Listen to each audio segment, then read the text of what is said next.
Ma,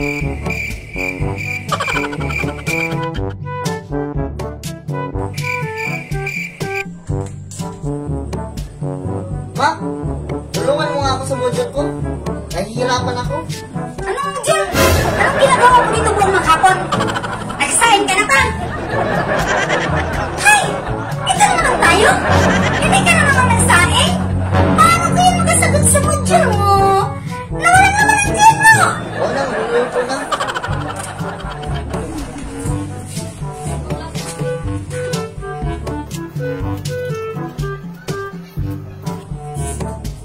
Ma, tapos na ako nagsaing, ma. Tulungan mo na ako sa module ko. Naglagay ka na ba ng tubig, Sam? Ay, hindi pa! Magaling ka muna! Oo na, lalagyan ko na ng tubig.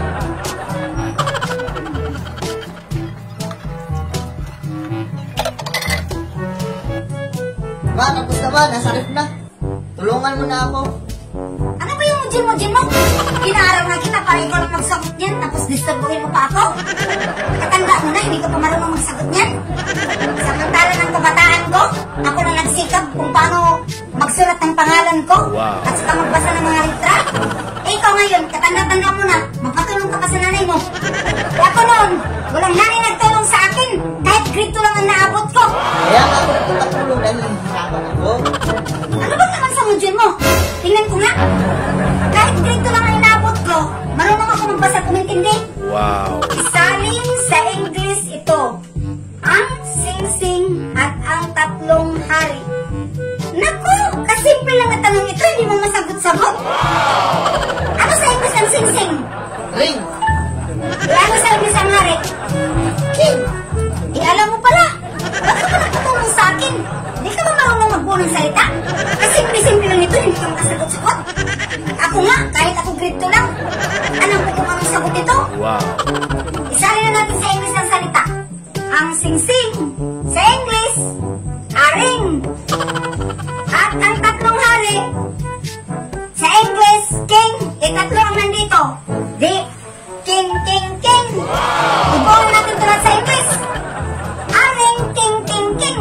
Hindi, aring, king, king, king. Wow. O, tama ako. What? Meron pa dito isa.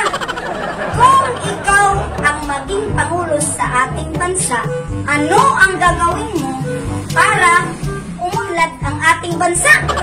Naku! Kaya pala nahirapan ka, ang hirap-hirap ng sagot ito. Anong klaseng tanong ito ng tetseryo? Ang hirap-hirap? Ako nga, nahirapan sa pagsagot, kaya pala ikaw nahirapan. Kaya nga ikaw yung pinapasagot ko kasi ang hirap ng tanong mo. Dahil ang tanong sa'yo kung ikaw maging pangulo ng Pilipinas, bakit? Presidente ka ba ng Pilipinas? Akin nga yung feedback mo. Susulatan mo yung titsin mo. Na bakit ikaw ang natanongin na hindi ko na presidente ng Pilipinas? Dapat ang tatanongin nila si Presidente Duterte. Hindi ikaw, dahil hindi ikaw presidente dito sa Pilipinas. Ako nga, presidente lang ang puro pahirapan pa. Ito pa kaya tanong? Tungkol sa pangulo ng Pilipinas? Kaya ang hirap-hirap talaga. Akin na yung feedback paper mo. Para magsulat ako na bakit sa'yo yung tanong? Dapat kay Presidente Duterte na yan ang tanong na yan. Hindi sa'yo.